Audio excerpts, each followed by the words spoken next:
The Roman conquest of Britain was not a single event, but a long military and administrative process that began in 43 AD and continued for decades.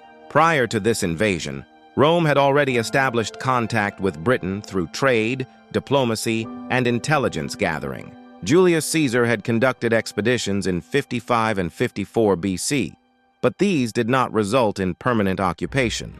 By the mid-1st century AD, Britain was politically fragmented. Dozens of tribes controlled separate territories, including the Catuvalauni, Trinovantes, Iceni, and Brigantes. Some tribal leaders maintained alliances with Rome, while others resisted Roman influence. In 43 AD, Emperor Claudius ordered a full-scale invasion. The motive was partly strategic and partly political, as a successful conquest would strengthen Claudius's legitimacy as emperor. 4 Roman legions, supported by auxiliary troops, landed in southern Britain. The invasion force likely numbered around 40,000 soldiers. Roman forces defeated several tribal coalitions through disciplined infantry tactics, superior equipment, and organized logistics.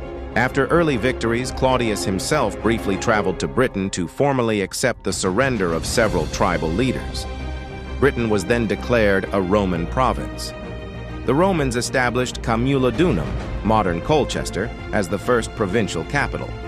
Military forts were built across the south and east, serving as bases for further expansion. Roads were constructed to move troops, supplies, and administrators efficiently.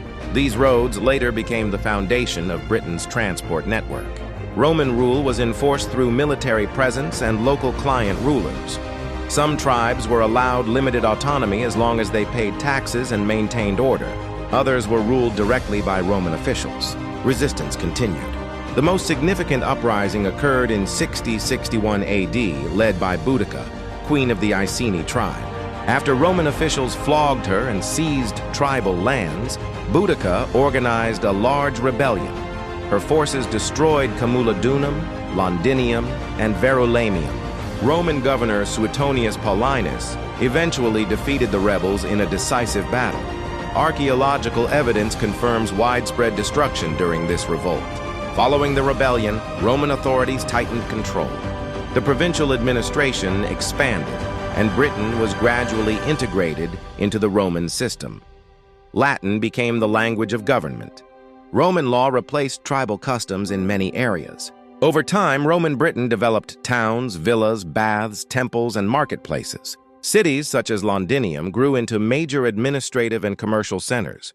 Coinage replaced barter, and Britain became part of the wider Roman economy, exporting grain, minerals, and metals. The Roman military continued campaigns into Wales and northern England, facing resistance from groups such as the Silures and Ordovices.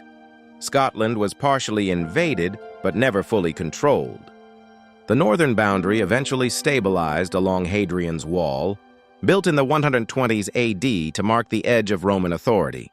Roman rule in Britain lasted for nearly 4 centuries. During this period, the population experienced major changes in governance, economy, architecture, and daily life.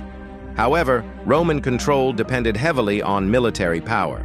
When Roman authority weakened in the early 5th century, Britain was left exposed to internal conflict and external invasion. The Roman conquest permanently altered Britain's historical trajectory, linking it to Mediterranean civilization while reshaping its political and social structures.